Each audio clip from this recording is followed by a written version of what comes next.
सिज खे उभारे लाहिण वारो हिकु आहे, तार ममेड़ो तारिण वारो हिकु आहे।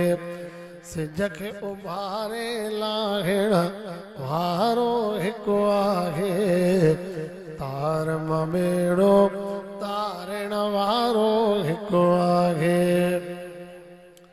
मिट्टीअ मंझां कीअं मिठड़ा पाणी प्यारे थो प्यारे थो।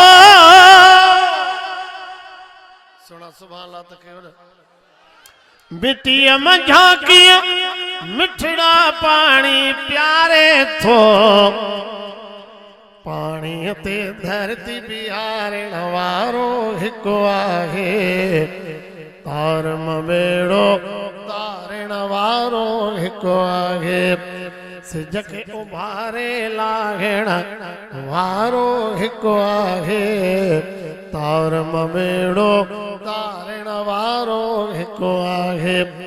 कन खे धीअर कल खे पुटड़ा ॾींदो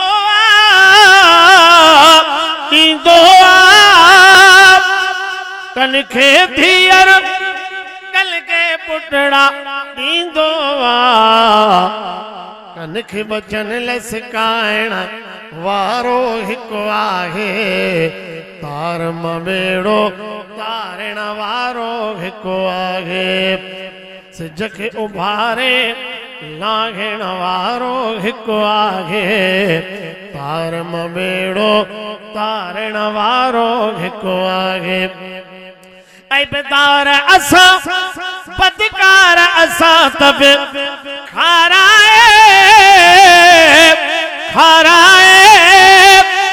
ऐबदार असा बदकार असा तब खाराए। सुभान अल्लाह त कर सुना। ऐबदार असा बदकार असा तब खाराए ऐबदार असा बदकार असा तब खाराए।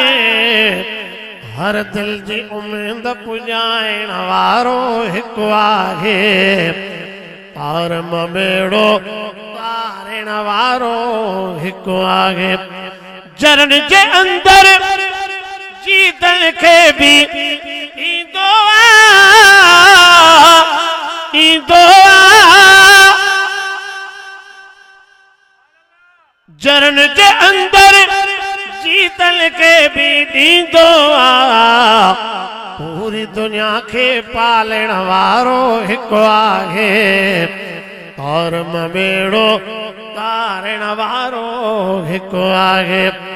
अली अकबर घोट की आवार चाचड़ खां क्या हम